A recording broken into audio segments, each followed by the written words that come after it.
If you can hear the fire, you can smell the smoke, you're exactly where you're supposed to be. This is Smokin with Gary. We don't rush meat, we don't lie to ourselves, or trust anyone who says brisket is easy. I'm Gary, and today we're talking about the part of barbecue that turns good meat into great meat, or it ruins it so bad folks start asking for sauce. Wood, smoke, and the bad decisions people are making with both. Smokin with Gary, the pitmaster king, teaching you the magic, the barbecue swing. Recipes, wisdom, and a smoky good time. Light it up, it's Gary's shine.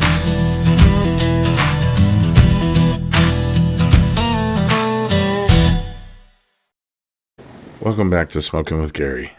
This is episode 2. If you watched episode 1, I appreciate all the support. I appreciate all the love. I appreciate the phone calls. I appreciate the messages. I appreciate the people coming up to me telling me, hey, I watched your video. It's awesome. One of the biggest questions I get is, when's the next one coming out? Well, the 1st and the 15th of every month, we will be airing a new episode at 3 o'clock, whatever day that comes to be. The first 2 have came out on this Sunday, so therefore, whenever the 1st and the 15th fall, just know that at 3 o'clock that day, a new episode of Smokin with Gary will be uploaded onto YouTube and also onto the Facebook page as well. I urge you to try to like and share and get me out there as far as you can. I've got about little over 200 followers on the Facebook page, and I've only got like 13 on YouTube. So if you like the page on Facebook, please like it on YouTube as well. Share it, repost the videos. I don't care. Just let's get it out there, and with y'all's help, we can build this into something great. So let's dive into this one. Wood, fire, and bad decisions. Smoke is a seasoning, not a weapon. Let's start right here. Smoke is a seasoning. It ain't the main ingredient, it ain't a preservative, and it damn sure ain't supposed to taste like an ashtray.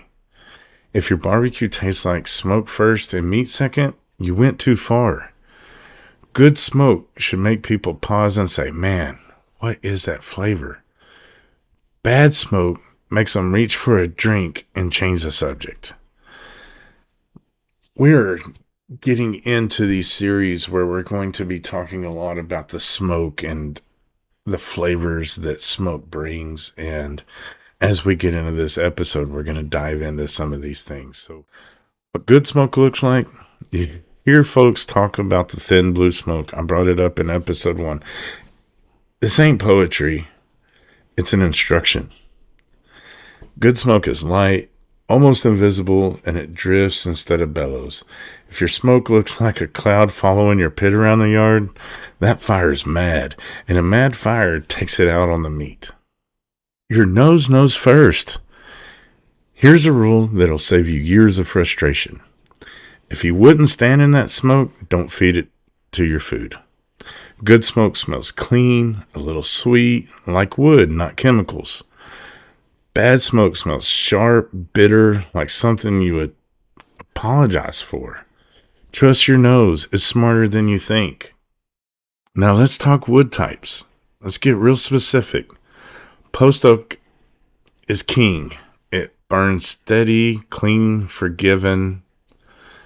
Regular oak works fine too. Pecan's milder, a little sweeter, great on ribs and poultry. Hickory stronger. Still manageable, but you can overdo it. Mesquite. Let's talk about mesquite. This is one of my favorite.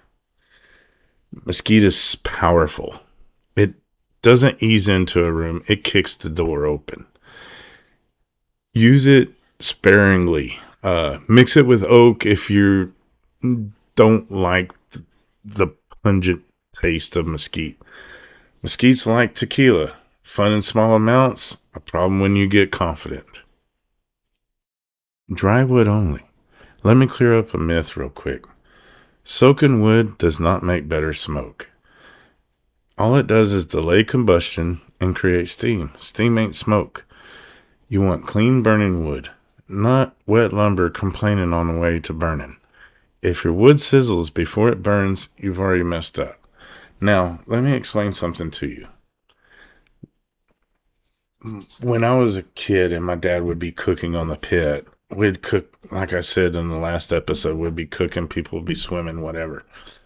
After all the meat was already taken off the pit, I remember my brother and my dad would dip a log of oak into the swimming pool and get it soaking wet.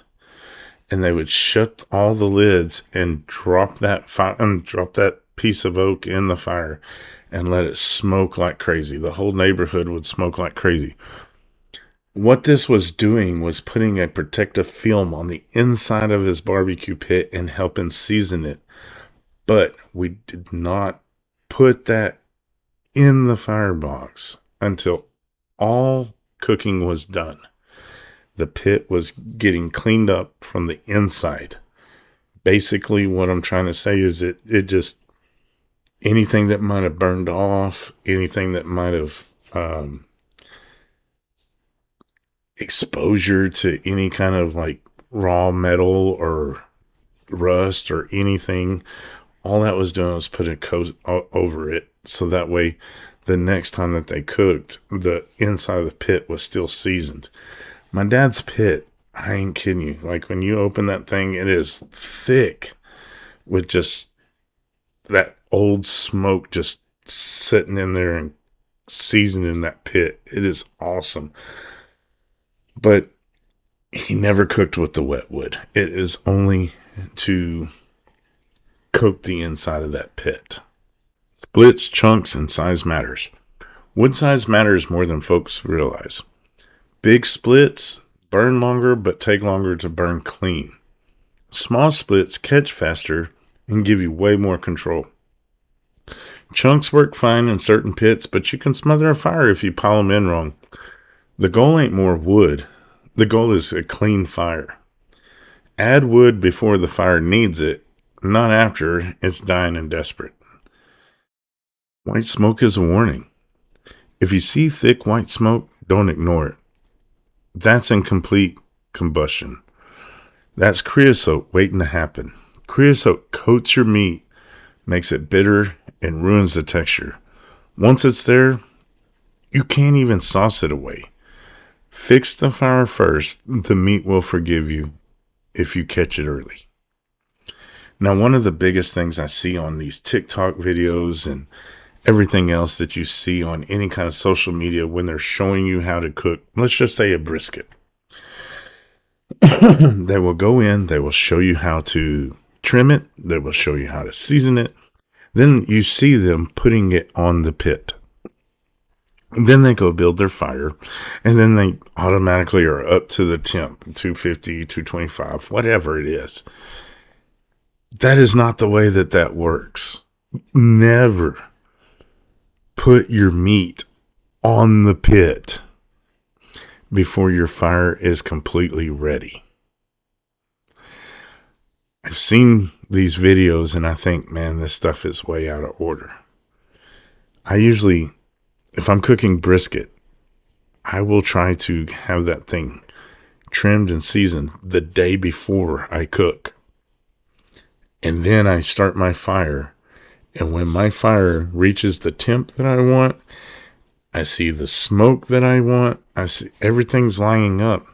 That's when I put the meat on the pit. I do not put the meat on the pit and then build your fire. It's just not going to work that way. I don't care if you're making hot dogs, briskets, or whatever. Do not do that. That is not good practice. It's not good for it. Too much smoke is real. Here's something people don't like to admit, but you absolutely can oversmoke meat. More smoke does not mean more flavor. It means less balance. If your tongue goes numb or the aftertaste lingers too long, you've crossed the line. Barbecue should invite another bite, not challenge your endurance. This goes back to what I talked about last week when people are not understanding the processes. And I guarantee you, with mesquite, like we talked about, if you're not used to mesquite or you don't know how to use mesquite, mesquite is not a wood that you would do a non-wrap brisket on. Let's just put it that way. Leave that to your post oak, your pecans. Even some people, pecan is too pungent for them. Leave that to your post oaks and your softer woods. Do not go after mesquite with a no wrap brisket. Please trust me on this one. When to add wood. Timing matters. Early in the cook, the meat is open to smoke. Later on, the surface tightens up. That means early smoke matters more. You don't need to keep adding wood like you're feeding a locomotive. Once the bark is set, you're mostly maintaining heat. New wood versus old coals. Here's a pit side habit worth learning. Let new wood burn clean before it does any work. Don't throw a cold split on the fire and close the lid like nothing happened. Let it ignite. Let the smoke clean up. Then close it down. Patience up front saves regret later. This is one of the things that was really hard for me to teach other people that has cooked with me when it's time to add a log to the fire or a split or whatever. When I throw my log onto the fire, like I let it ignite, I let it go, like I talked about. Bad decisions I've made so you don't have to. I've oversmoked brisket. I've trusted my mystery wood. I've added splits too late. I've choked a fire. Heck, even in Iraq, I've cooked steaks on a pallet. Because that's all the wood I could find. Every one of those mistakes tasted like disappointment. Learn from me, when in doubt, use less wood, not more. I've seen a lot of people also put their briskets on the pit, get all the smoke it's going to take, and then right before they wrap it, they will take it off the pit, wrap it, and then put it in the oven and let it finish. That way they're not adding too much more smoke to something that's already soaked in all the smoke it needs. So in closing, before next time, do this. Cook something simple. Pay attention to the smoke. Smell it. Watch it. Learn the difference between clean and dirty fire. Because once you understand smoke, your barbecue takes a real step forward. Fire don't lie. Smoke always tells the truth. And good barbecue, like life, rewards the folks who slow down and pay attention. I'm Gary. We'll do it again next time.